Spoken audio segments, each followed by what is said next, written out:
오늘 하나님 말씀은 로마서 3장 24절 말씀을 함께 보도록 하겠습니다. 로마서 3장 24절 말씀을 제가 받들어 읽어드리겠습니다. 그리스도 예수 안에 있는 구속을 통하여 그의 은혜로 값없이 의롭게 되었습니다. 잠깐 말씀을 위해서 기도드리겠습니다.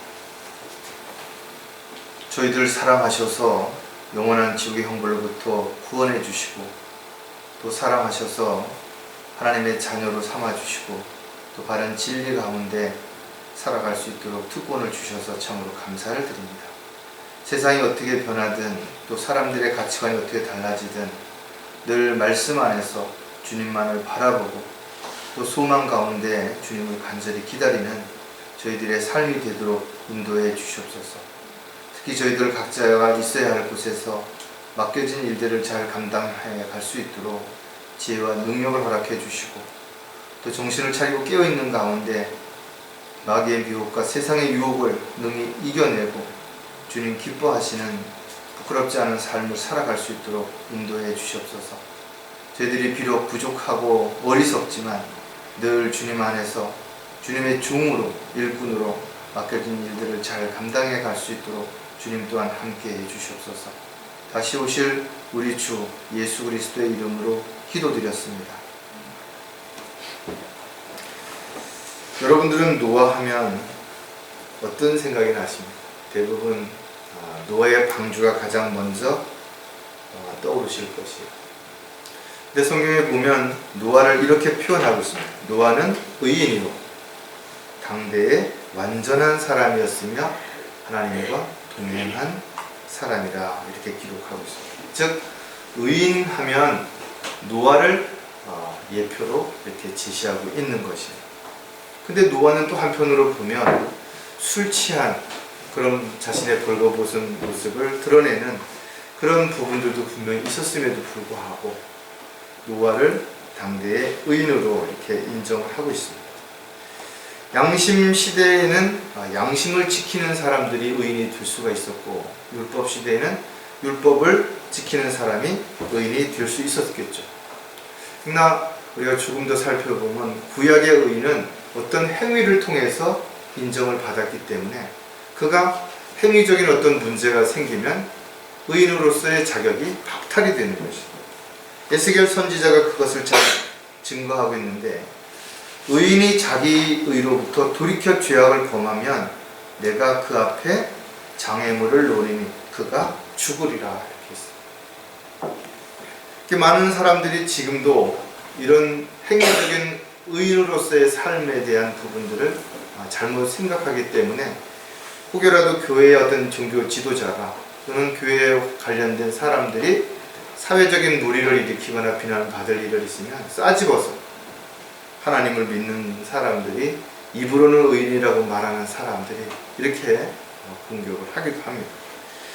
그러나 신약시대에 와서 의인이 되는 내용을 우리가 오늘 본문에서 봤던 것처럼 어떤 행위가 아니라 믿음으로 된다라고 그렇게 기록하고 있죠.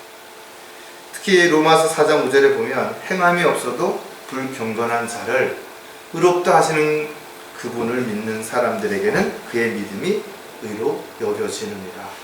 하나님께서 이 시대에 의롭다고 인정해 주는 사람들이 어떤 사람인가 하면 바로 하나님께서 인정한 그런 예수 그리스도를, 의로우신 그분을 믿는 사람을 의롭다고 인정을 해 주겠다라는 거죠. 즉 하나님께서 의롭다고 인정해 주었다고 해서 그 사람이 계속해서 의로운 삶을 살아가느냐? 그렇지는 않은 것이에요. 의롭지 못한 삶을 살아가는 사람들도 얼마든지 있을 수 있다는 것입니다. 다시 말해서 하나님을 믿고 구원받은 사람들이라고 해서 전혀 실수도 안 하고 죄도 안 짓고 남에게 피해도 안 주고 그렇게 살아가느냐? 그렇지 않다라는 것입니다. 여전히 옛성품이 남아있기 때문에 이런 일들을 할 수 있는 것이에요. 그러면 그리스도인들이 자신이 뭔가를 잘못하고 또 잘못했다라고 이야기하고 또다시 죄를 짓고 이런 것이 반복해도 되는 것인가? 그렇지 않죠. 이것이야말로 참으로 하나님 앞에 부끄러운 삶이 되는 것입니다. 따라서 우리가 어떤 죄를 얼마나 많이 졌느냐, 큰 죄를 졌느냐보다 더 중요한 것은 자신이 지은 죄를 반드시 인정하고 그것을 자백하는 과정이 반드시 필요하다는 것이. 그러나 대부분의 사람들은 죄를 짓고도 적당히 나만 그러냐, 다른 사람들도 다 그렇게 살아가는데, 이렇게 자신을 합리화시키거나 또는 자신이 지은 죄를 덮기 위해서 온갖 방법으로 위선적인 삶을 살아가는 사람들도 있다는 것이. 그래서 그런 사람들로 인해서 세상에 지탄을 받을 뿐만 아니라 성실하게 정직하게 사는 그리스도인들도 여전히 동일하게 세상으로부터 비난을 받고 욕을 먹기도 하는 것이. 따라서 오늘 의롭게 산다라는 것이 무엇인지 그것을 우리가 성경적으로 몇 가지를 한번 생각해 볼 텐데, 오늘 설교 제목은 그리스도인들이 의롭게 산다는 세 가지 의미, 즉 그리스도인들이 어떻게 하면 의롭게 사는 것이며 또 어떻게 살아야만 되는 것인가에 대한 부분을 성경적으로 우리가 생각을 해볼 것입니다. 저와 여러분은 예수 그리스도를 믿고 구원받고 하나님의 자녀가 되어서 분명 의롭다함을 받은 것이 분명하다 이거죠. 또 이렇게 의롭게 된 것이 어떤 노력이라든지 열정이라든지 이런 것, 선행이라든지 이런 것으로 받은 것이 아니기 때문에 성경은 아무것도 자랑할 것이 없다라는 것이. 오히려 감사하고 기뻐하고 즐거워해야지 내가 어떻게 구원을 받았다든지 어떻게 뭐를 했다든지 이렇게 자랑할 수 있는 부분이 아니라는 것입니다. 참으로 안타깝게도 많은 사람들이 구원받은 이후에도 하나님께 의롭다고 인정을 받았을 뿐 전혀 의롭지 못한, 아니 오히려 세상 사람들보다 더 추악한 모습으로 살아가는, 그러면서도 사람들 앞에서 여전히 자기는 하나님을 믿는 사람이라고 거짓말하는 사람들이 있다라는 것이죠. 물론 하나님께서는 저와 여러분 그리고 구원받은 모든 그리스도인들이 세상으로 구별되고 성별되고 또 분리된 삶을 통해서 어느 곳에 있든지 부끄럽지 않은 그런 삶을 살아갈 뿐만 아니라 그리스도의 향기를 나타내 더 나아가서는 아름다운 성령의 열매를 맺는 그런 의로운 삶을 살기를 원하신다는 것은 분명하다 이거죠. 그래서 사도 바울은 우리에게 매일 나는 죽노라고 고백하고 있는 것을 가르쳐 주신 것이, 자신의 육신의 정욕을 십자가에 못 박았다라고 고백할 수 있도록 그렇게 우리에게 가르쳐 주신 것이다 이거죠. 따라서 저와 여러분이 언제 어디서 무엇을 하든지 정말 하나님의 자녀답게 살아야 될 것이고, 또 주님이 곧 다시 오신다는 약속을 믿는다면 주님 오셨을 때 부끄럽지 않은 모습으로 발견될 수 있도록 그렇게 늘 자신을 돌아보고 또 점검하는 삶이 반드시 이루어져야 될 것입니다.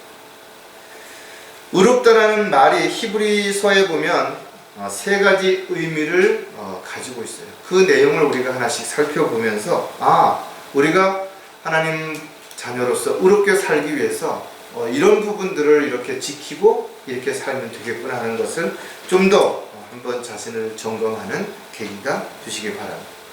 의롭게 산다라는 것은 첫 번째 어떤 의미를 가지고 있나 하면 올바르게 행동해야 한다라는 것이다. 올바르게 행동한다라는 말이 쉬운 말인 것 같지만 사실은 쉽지 않죠. 어떻게 보면 똑바로 행동해야 된다 이런 말일 수도 있지만, 이것은 어떤 특정한 사람들이라든지 또는 특정한 어떤 환경이라든지 또 어떤 세상적인 제도라든지 여기에 어떤 이유들 치우치지 아니하고 하나님의 말씀에 따라서 하나님의 뜻대로 살아갈 때 올바른 삶을 살아갈 수 있기 때문에 우리가 쉽게 지식적으로 안다 하더라도 생활 속에서 이것을 꾸준히 지키는 것은 결코 쉽지 않은 것입니다. 특히 이 세상은 올바른 삶을 살아가는 사람들보다는 융통성 있는 사람들, 적당히 타협하면서 실리를 취할 수 있는 사람들이 훨씬 더 인정을 받는 그런 세상에 살고 있기 때문에 그런 것이. 히브리어 사딕이라고 하는 말이 올바르다라고 번역이 되어 있는데 우리 역시 한 번쯤 진지하게 생각해 봐야 돼요. 나는 지금 나의 삶이 올바르게 살고 있는 것인가 이거죠. 많은 사람들이 자신의 유익, 만족을 위해서 올바른 삶보다는 좀 편리한 삶, 인정받는 삶, 대접받는 삶, 그런 삶을 추구하고 있다는 것이. 따라서 저와 여러분이 자신이 어떤 행동을 하고자 할 때, 누구를 만나고자 할 때, 어떤 일을 하고자 할 때 그 모든 것들이 올바른 것인가, 그렇지 않은 것인가를 우리가 반드시 먼저 판단해야 될 것이고, 또 영적인 분별력을 가지고 분별해야 될 것이고, 그렇지 않고 이것이 자신의 유익은 되지만 올바른 일이 아닌 것을 알면서도 거기에 동조한다든지 또는 거기에 함께 그 일에 참여한다든지, 이런 사람들은 한마디로 말해서 죄를 짓는 것입니다. 따라서 자신이 하는 일이 올바른지 반드시 신앙생활을 통해서 입증할 때 내가 의로운 삶을 살고 있는지 그렇지 않은지를 우리가 분명하게 알 수가 있을 것입니다. 저와 여러분이 하나님의 은혜로 의롭게 되었다면 어떠한 이유에든 비성경적이고 또 육신을 따라서 쾌락과 유행에 빠져 이방인들처럼 허망된 그런 시간들을 허비해서는 안 될 것입니다. 비록 우리가 큰 일, 대단한 일, 많은 일을 하지 못한다 할지라도 우리 각자가 해야 할 일에 있어서 열심을 낸다면 주님 앞에 서는 날 착하고 신실한 종이라고 인정을 받을 수도 있을 것입니다. 자, 그렇다면 올바르게 행동하기 위해서 우리가 몇 가지 특징들을 한번 생각해 보면, 가장 먼저 이 세상과 타협하지 말아야 한다는 것. 안타깝게도 많은 사람들이 세상과 적당히 타협을 하고 있는 것이, 왜? 세상과 타협을 함으로 인해서 많은 것을 얻을 수 있고 누릴 수 있기 때문에 그렇습니다. 하지만 성경은 그리스도인들이 세상에 살고 있지만 세상에 속한 사람은 아니기 때문에 세상으로부터 미움을 받고 있다는 것이죠. 또 세상으로부터 미움을 받는 것으로 끝나지 아니하고 여러 가지 어려움과 유혹을 받고 힘들어하는 것입니다. 그래서 사도 바울은 우리에게 나그네요 순례자처럼 살아가기를 원하는 것입니다. 또 하나님을 정말 우리가 두려워하지 않는다면 이 세상에서 적절하게 자신이 가지고 있는 어떤 능력이라든지 이런 것들을 활용해서 그렇게 얼마든지 잘 살 수도 있겠죠. 그러나 좀 더 잘 먹고 잘 살고 이 세상에서 누리고 사는 것이 결코 복된 삶이라든지 또 자신의 마음과 삶이 편안한 삶이 되지 않는다는 사실을 알기 때문에 그리스도인들은 고난을 감수하고 어려움을 감수하면서도 믿음을 지키려고 하는 것입니다. 고린도전서 15장 19절에 보면, 만일 그리스도 안에서 우리가 바라는 것이 오직 이생뿐이라면 우리는 모든 사람 가운데서 가장 비참한 사람이다. 오늘 아침에 인터넷 뉴스에 우리나라의 제일 큰 기업의 총수가 돌아가셨다라는 글이 떴더라고요. 참으로 많은 일들을 업적을 남겼지만 사람은 누구나 한 번은 죽는 것입니다. 어떤 일을 어떻게 했든지 이 세상에서 분명히 마지막 자신의 삶을 마치는 때가 오게 될 것입니다.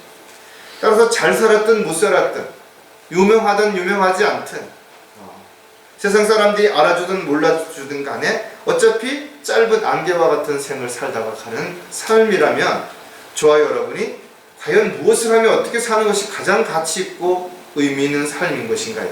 이것은 우리가 수없이 성경을 통해서 보았고 알고 있는 것입니다. 즉 썩어질 것들이 아니라 썩지 아니할 것, 위에 있는 것들을 바라보고 살지 않는다면 저와 여러분이 가지고 있는 모든 것들 아무것도 가져갈 것이 없다는 것입니다.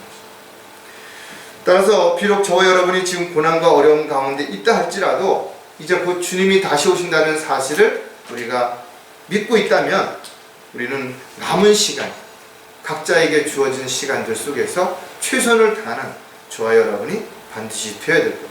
어떠한 이유로든 세상과 타협하는 어리석은 자가 되지 말아야 할 것입니다. 올바른 행동을 하기 위해서 또 한 가지 우리가 알아야 될 부분들이 무언가 하면 무질서하게 행동하지 말아야 한다는 것입니다. 하나님께서는 우주 만물을 말씀으로 창조하시고 지금도 운행하시는데 그 방법이 무엇인가 하면 질서 가운데 행하신다는 것입니다. 하나님께서 원하시는 것은 모든 일들이 질서 가운데 이루어지기를 원하는 것입니다. 하지만 질서가 깨어지고 무질서해지게 되면 온갖 비리와 불법과 죄들이 판을 치게 되는 것입니다.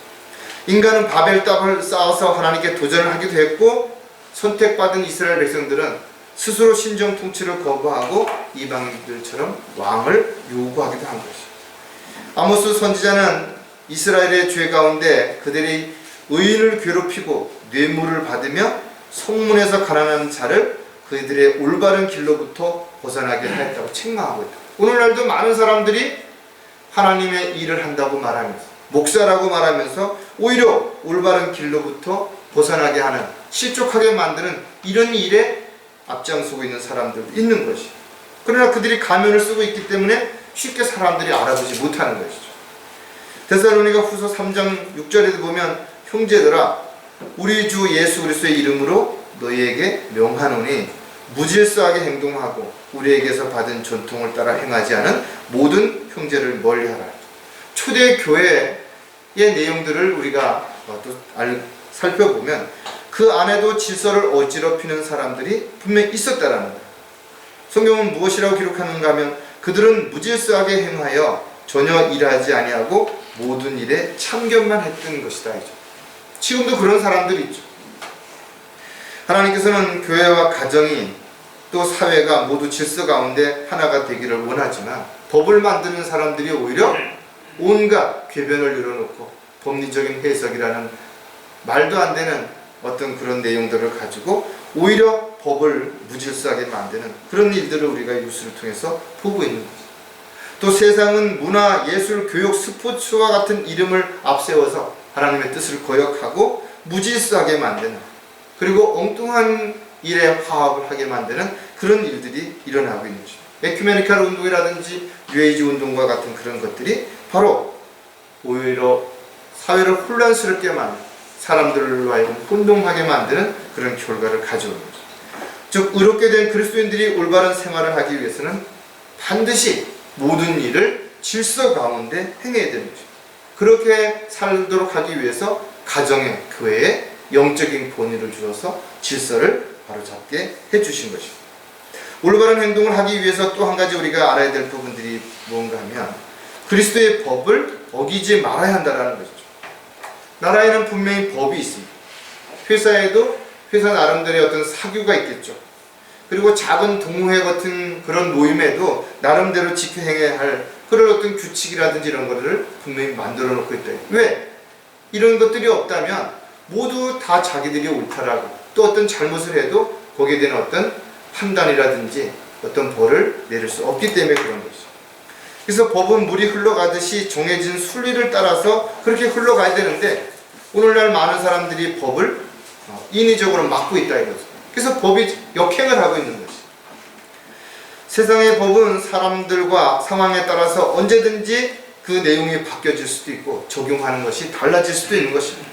그래서 법리적인 해석이 어떻고 이야기하는 것은 법리적인 해석을 어떻게 하느냐에 따라서 입장이 달라질 수도 있는 것입니다. 따라서 자신의 유익을 위해서 법을 이용하는 사람들, 편법을 하고 불법을 행하는 사람들도 있다. 그러나 그리스도인들은 물론 나라에서 정한 법, 또 자기가 다니는 직장에서 정한 그런 조직의 규칙도 잘 지켜야 되는 거 당연하다 이거죠. 말씀을 거역하는 어떤 하나님의 뜻과 계획에서 벗어나서 뭔가를 강요하는 것이 아니라면 반드시 우리가 그런 부분들도 지켜야 되는 거죠. 갈라디아서 6장 2절에 보면 너희는 서로의 짐을 지라 그리하여 그리스도의 법을 이루라 했습니다. 우리는 각자가 져야 할 짐이 있는 것이에요. 각자가 해야 할 역할이 있다는 것이죠. 그러나 다른 사람을 탓하고 어떤 사회적인 어떤 것들을 핑계 삼아서 마땅히 해야 할 일을 하지 않으면서도 끊임없이 누구 때문이라 원망하고 불평하면서 살 수 있는 어리석은 삶이 되서는 안 되는 것입니다. 그리스도인들은 그리스도의 법을 반드시 지켜 행함으로 인해서 주님의 목전에서 옳게 또 사람들 앞에서도 부끄럽지 않은 삶이 반드시 지속되어야 될 것입니다. 하나님의 법을 어겼다면 그가 이 세상에서 성공했다 하더라도 아무리 많은 업적을 남겼다 하더라도 그들이야말로 가장 어리석은 사람이 되는 것입니다. 왜? 하나님께서 그런 자들의 삶을 전혀 인정해 주지 않기 때문에 그렇습니다. 하나님의 원칙에 따라서 행하지 않은 것은 어떠한 상도 유업도 없는 것이에요. 오히려 책망과 부끄러움만 있는 것입니다. 주님 보시기에 사람들 보기에는 어떨지 모르지만 가증스러운 삶을 살았던 그런 많은 사람들, 즉 올바르지 않은 삶을 살면서도 자신이 올바른 삶을 사는 것처럼 가장하고 위선자로 살았던 수많은 사람들, 참으로 수치스럽고 부끄러움을 당하게 될 것입니다. 자, 의롭게 산다라는 또 다른 의미가 무엇인가 하면 의로운 행동을 해야 한다는 것이 되죠. 의롭게 살기 위해서 올바른 행동 중요하죠. 지금 살펴본 것처럼. 그러나 또 한 가지 의로운 행동을 반드시 해야 한다는 것입니다. 의롭다라는 말이 치카, 즉 의로운 말이라고 번역이 된 또 다른 의미를 우리가 한번 또 살펴볼 텐데, 저와 여러분이 살아가는 어떤 삶 속에서 과연 의로운 삶을 살고 있는지, 그렇지 않으면 불의한 삶을 살고 있는지를 반드시 점검해 볼 필요가 있다는 것이죠. 그리고 자신이 의로운 삶을 살고 있다는 것을 자신의 삶을 통해서 또 신앙생활을 통해서 반드시 입증을 해야 되는 것입니다. 하지만 이사야 선지자는 인간의 의는 다 더러운 걸레와 같다, 이렇게 기록하고 있습니다. 즉 하나님께서 의롭다고 인정을 했을지라도 여전히 그의 의는 더러운 그런 모습들 가운데서 얼마든지 의롭지 못한 그런 삶으로 어떤 열매들이 드러날 수 있다는 것이죠. 하나님께서 원하시는 의로운 생활을 우리가 지속적으로 이루어 가기 위해서는 철저하게 우리는 세상으로부터 분리되고 구별되어야 되는 것이죠. 또 불의한 사람이라든지 어떤 불의한 일이라든지 또 불의한 어떤 상황에는 어떤 상황에서든 관여하거나 거기 동참해서는 안 된다는 거예요. 잘못된 걸 알고 있는데도 입을 다물고 있는 건 불의한 것이에요. 분명히 옳지 않은 것을 행하는 것을 알면서도 그것을 묵인하고 있는 것은 불의한 것이 되죠. 솔로몬은 의로운 자의 뿌리는 요동하지 않으며 주께서는 의로운 자의 혼이 굶주리는 것을 허락하지 아니할 것이라 했습니다. 의로운 삶을 살고자 할 때 육신적으로 고달프고 힘들고 어려울 수 있다는 것이에요. 그러나 주님께서 함께하는 그 삶을 통해서 굶주리지 않도록 필요한 것들을 공급해 주시고 지켜 보호해 주시겠다는 것이 하나님의 약속인 것입니다. 따라서 저와 여러분은 힘들지라도 하나님의 은혜를 값없이 받아서 의롭게 된 사람이라고 말한다면 어떤 상황에서도 의로운 삶을 통해서 하나님께 영광이 되는 그런 삶이 지속될 수 있게 우리가 반드시 그렇게 해야 될 것입니다. 자, 그렇다면 의로운 행동을 위해서 또 우리가 몇 가지 생각해 봐야 될 부분들이 뭔가 하면 넘어져도 포기하지 말아야 한다는 것이죠. 그리스도인들도 얼마든지 실수할 수 있죠. 잘못 판단하고 또 그 결과 죄를 질 수도 있을 것입니다. 그러나 어떤 경우라도 아무리 작은 것이라도 계획적으로 죄를 지었다든지 또 계획적으로 죄를 짓는 걸 알면서도 동참한 것은 용서가 될 수가 없다는 것이에요. 따라서 마귀는 계속해서 우리를 믿음의 대열에서 이끌어내리기 위해서 온갖 방법으로 우리를 공격하고 넘어뜨리려고 하죠. 그러나 우리가 살 수 있는 유일한 방법은 하나님의 말씀에 따라서 자신의 죄를 인정하기 때문에 가능한 것입니다. 죄를 자백하고 돌이키면 주님께서는 다시 기회를 주신다고 약속하신 것이죠. 저 여러분은 자신이 어떠한 알았든 몰랐든 간에 죄와 연루된 것을 알았으면 즉시 자백하고 돌이키면 되는 것입니다. 하지만 그것을 묵과한다든지 묵인한다든지 외면한다든지 그렇다면 주님께서는 우리의 마음과 생각을 다 아시기 때문에 절대로 우리를 용서해 줄 수가 없다는 것이죠. 그리스도인들이 고난을 당할 때는 정말 감당하기 어려울 수도 있죠. 상상도 못했던 일들이, 생각지도 않았던 일들이 눈앞에 닥쳤을 때는 정말 포기하고 싶고 도망가고 싶은 마음이 얼마든지 들을 수 있다 이거죠. 그러나 주님께서 우리와 함께하고 계신다는 약속을 우리가 믿는다면, 우리가 주님을 떠나지 않는 한 절대로 주님은 우리를 버리시지도 않을 것이고 우리를 필요한 모든 것들을 공급해 주시는 것을 차단하지도 않을 것입니다. 우리가 고난을 이겨냈을 때 우리는 영적으로 더 성숙해질 것이고 더 강력한 그리스도의 군사가 될 수도 있을 것입니다. 잠언 24장 16절에도 보면 의로운 사람은 7번 넘어져도 다시 일어나나 악인은 재앙으로 인하여 넘어지리라. 잘 참고 지금까지 열심히 뭐 했다 하더라도 의롭지 못한 사람들은 언젠가는 한순간에 넘어지게 된다는 거죠. 하지만 의로운 사람은 실수로 인해서 넘어졌다 하더라도 다시 일어날 수 있고 또 넘어져도 다시 일어날 수 있다는 거죠. 아마 제가 중학교 다닐 때쯤인 것 같아요. 그때는 복싱이 아주 한참 막 스포츠로서는 많은 사람들에게 인기가 있었던 그런 시기였는데, 그 남아공에 가서 그 테일러라고 하는 그 선수와 이렇게 WBA라고 하는 그 챔피언을 놓고 이제 그 싸움을 하게 되었는데, 그때 홍수철이라고 하는 이분이 4번이나 다운을 당했죠. 그런데도 마지막에 다시 일어나서 오히려 그 상대를 다운시킴으로 인해서 4전 5기의 전설과 같은 유명한 선수로 지금도 사람들에게 회자되고 있다 이거죠. 그리스도인들 역시 마찬가지죠. 완벽할 수가 없어요. 그러다 보면 얼마든지 넘어질 수도 있다는 거죠. 그러나 넘어졌다면 이제 다시 일어나면 되는 거예요.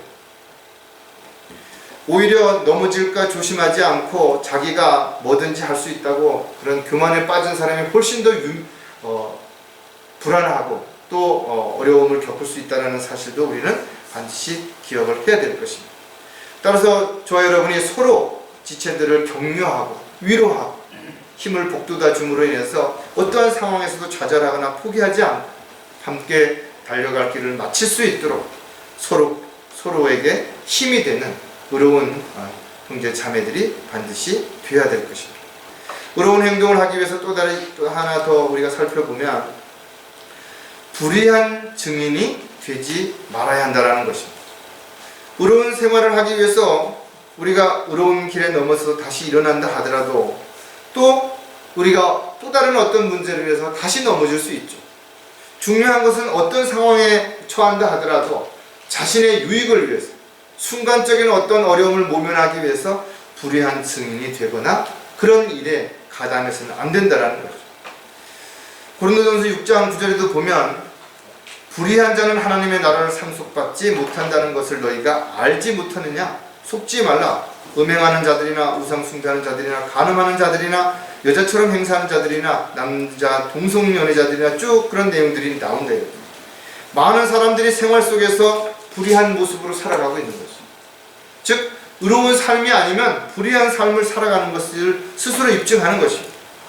알면서도 불의한 증인이 되어서 사람들을 현혹시키고 실족시키고 죄를 짓게 만드는 사람들은 반드시 그 대가를 받게 된다는 것입니다. 출애굽기 23장 1절에도 보면 너는 거짓 소문을 퍼뜨리지 말며 악인들과 손잡고 불의한 증인이 되지 말라죠. 불의한 사람은 의인에게 어떤 사람인 것? 가증스러운 사람이라는 것이죠. 거짓 증인들의 결과는 그들의 삶이 얼마나 부끄럽고 수치를 당하게 될 것인가는 우리가 이미 앞으로 심판석에서 어떤 상황이 벌어질지를 알고 있기 때문에 잘 알 수 있는 것입니다. 하나님께서는 저와 여러분 그리고 모든 사람들에게 자유의지를 주셨다는 거죠. 즉 스스로 뭔가를 판단하고 결정할 수 있도록 그렇게 하셨다는 거죠. 마지못해서 억지로 어떤 억압에 의해서 뭔가를 하라고 하신 적이 없다는 것입니다. 따라서 자신이 무엇인가를 선택했든 또 그것을 어떻게 결정했든 결국은 자기 의지로 한 것입니다. 물론 누구의 영향이 있을 수도 있죠. 어떤 상황, 피치 못할 상황 때문에 그랬다라고 말할 수도 있을 것입니다. 그러나 결과적으로 마지막 자신이 무엇인가를 결정했다면 그것은 자신의 의지로 했다는 것에 대해서는 변명할 여지가 없다는 거죠. 따라서 성경은 하나님의 원칙은 자신이 무엇을 심었든지 무엇을 행하였든지 그대로 갚아주시겠다는 거죠. 그렇다면 저와 여러분이 이 세상을 살면서 어떻게 살았든 세상 사람들은 아무것도 모르고 또 사람들을 속였다 하더라도 주님 앞에 서는 날 그 모든 것들이 다 드러나게 될 것이고 거기에 합당하게 심판을 받게 되게 될 것이기 때문에 누구도 불평하거나 탓할 수 없게 될 것입니다. 이사야 선지자는 악인은 자기의 길을, 불의한 사람은 자기 생각들을 버리고 주께로 돌아오라는 것입니다. 지금도 마찬가지로 가장 중요한 것은 자신이 뭘 잘못했다면 잘못한 걸 인정하고 돌이키면 되는 것이에요. 그것을 끝까지 돌이키지 않는 것이 문제가 되고 불의한 증인으로서의 부끄러운 삶을 살아간다는 것입니다. 하나님의 은혜로 값없이 의롭게 된 그리스도인이라면 의로운 생활을 위해서 어떠한 상황에도 어떤 사람들 앞에서든 불의한 증인, 불의한 자가 되지 말아야 할 것입니다. 의로운 행동을 하기 위해서는 우리가 한 가지 더 주의 길에서 돌아서지 말아야 한다는 것입니다. 많은 사람들이 주님을 믿고 따른다라고 말하지만 힘들고 어려우면 그 자리에 멈추거나 곁길로 가거나 또 다른 어떤 새로운 길을 선택해서 가면서 온갖 이런저런 핑계를 앞세운다는 것입니다. 주님을 따르는 길에는 늘 예상치 못한 문제들, 어려운 상황들이 부딪히게 되어 있습니다. 왜? 마귀가 있기 때문에 그건 당연한 것이에요. 그래서 많은 사람들이 주님을 열심히 따르다가도 어느 날 갑작스레 그 길을 멈추는 것입니다. 어떤 사람은 돌이켜서 다른 길로 가버리는 것입니다. 어떤 사람은 새로운 길을 찾아서 곁길로 갑니다. 그리스도인들은 마땅히 하나님의 자녀로서 주님을 따라야 되는데, 주님만을 바라보아야 되는데, 주님 맡겨주신 일을 위해서 자신을 부인하고 십자가를 져야 되는데, 오히려 많은 사람들이 자신의 유익을 위해서 주님을 필요로 하고 늘 필요할 때만 주님 앞에 무릎을 꿇는 그런 사람들도 너무나 많다라는 것이죠.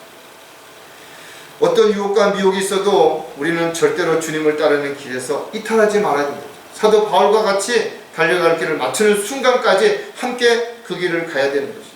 그래서 우리는 함께 걸으면서 서로 연약한 지체들을 격려하고 위로하고 때로는 등을 밀어주기도 하고 때로는 손을 잡아서 같이 이끌어주기도 하는 것이죠. 그렇게 지금까지 이렇게 우리는 달려갈 길을 달려오고 있는 것이고 앞으로도 그렇게 달려가야 될 것입니다.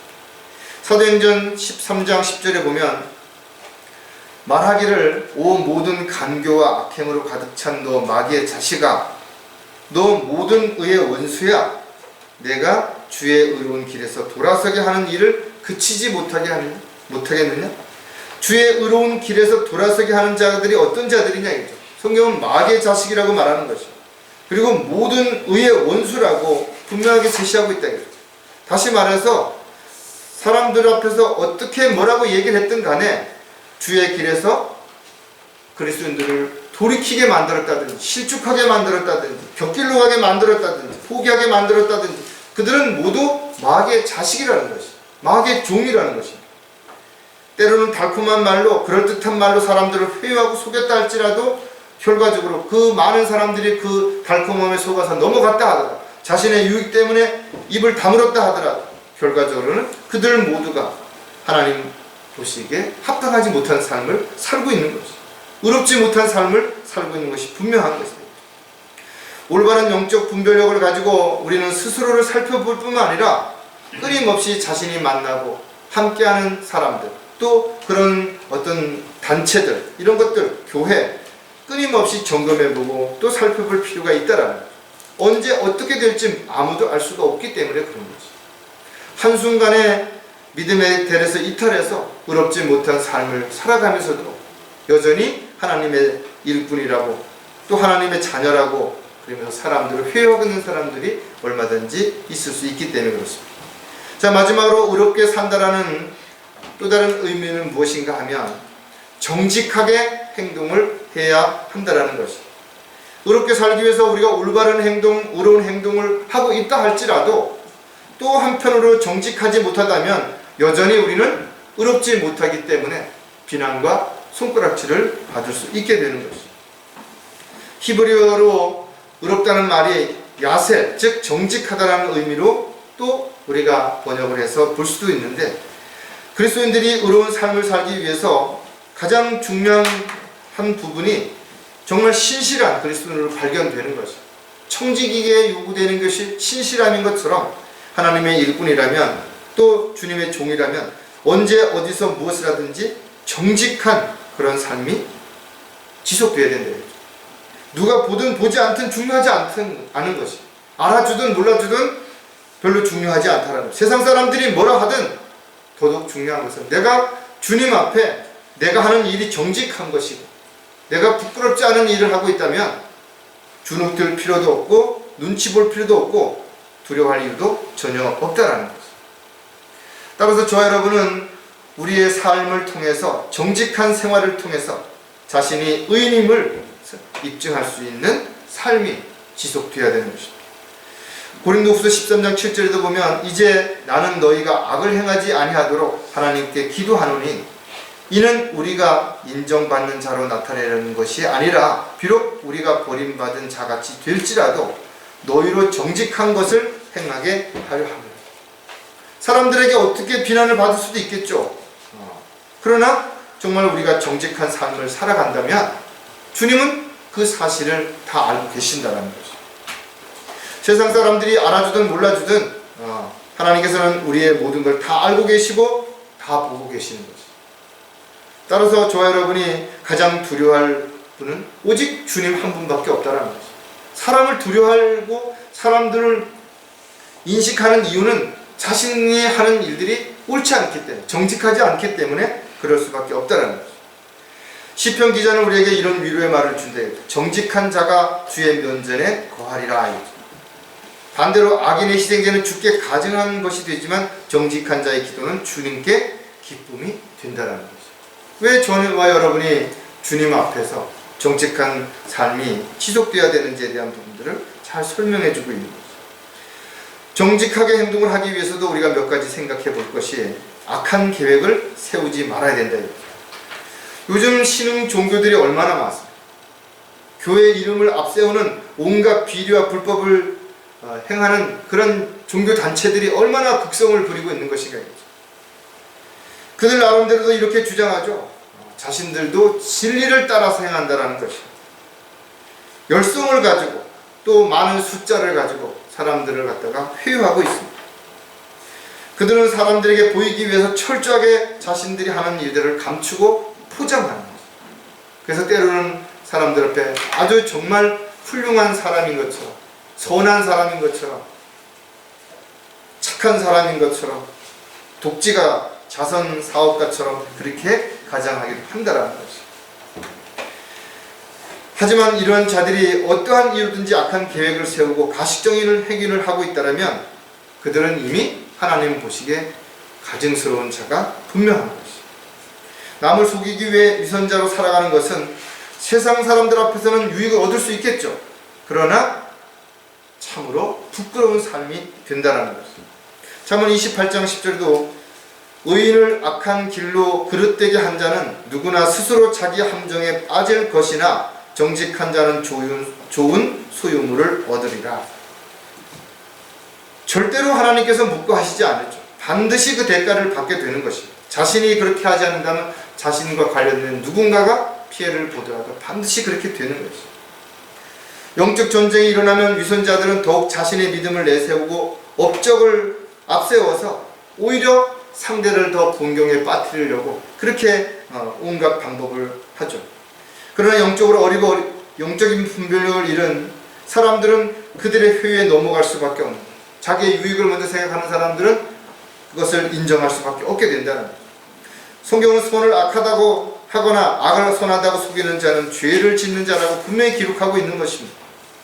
악한 계획을 가지고 있으면서도 겉으로는 그렇지 않은 것처럼 아무리 사람들을 속인다 하더라도 이미 그 악한 계획을 하나님은 다 알고 계신다는 사실을 우리가 기억한다면 그리스도인들은 어떠한 이유에서든지 간에 악한 계획에 동참하거나 그런 거를 묵인하는 어리석은 삶을 살아서는 안 될 것이 되겠죠. 또 한 가지 정직하게 행동을 하기 위해서는 거짓된 말과 행동을 하지 말아야 한다는 것입니다.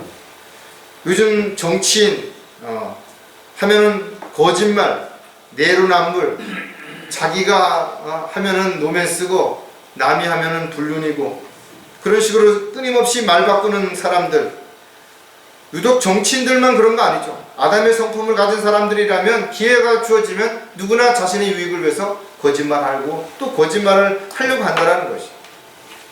따라서 어떤 경우에서든지 간에 마찬가지지만 그리스도인들은 진리 안에서 진리를 말해야 되기 때문에 거짓말해서는 안 되는 것이죠. 자신도 모르게 어떤 부분에서 잘못된 판단이나 잘못된 어떤 착각으로 인해서 거짓말을 하게 됐다면 즉시 그것을 바로 잡아야 되는 거죠. 그렇지 않으면 거짓말은 또 다른 거짓말로 끊임없이 퍼져나가서 마치 사실인 것처럼 그 사람들을 미혹하고 또 유혹하는 도구로 쓰임받는 죄의 근원이 될 수 있기 때문에 그렇다는 거죠. 구원받은 그리스도인이라고 해서 예외가 될 수 없죠. 정신을 차리고 깨어있지 않는다면 자신도 모르는 사이에 죄를 짓는 매개체가 될 수도 있고 또 자기 스스로도 죄에 빠질 수 있기 때문에 그런 거지. 고린도후서 8장 21절에 보면 주 앞에서 뿐만 아니라 사람들 앞에서도 정직한 일들을 하려 함이니라 했습니다. 하나님 앞에서 물론 당연하죠. 교회 나와가지고 정직하지 않게 그렇게 하는 사람이 있겠어요? 그러나 또 자기가 세상에서 다양한 사람들을 만나면서는 정직하지 않게 얼마든지 할 수 있기 때문에 우리에게 이런 부분들을 권면하고 있는 것이죠. 언제 어디서 누구를 만나든지 정직하게 행하지 않았다면 결국 시간이 지난 어느 날 어떤 모습으로든 간에 그런 것들이 드러나게 될 때 훨씬 더 많은 것들을 잃게 되고 한순간에 모든 것들이 무너지는 그런 일들이 일어날 수도 있다는 거예요.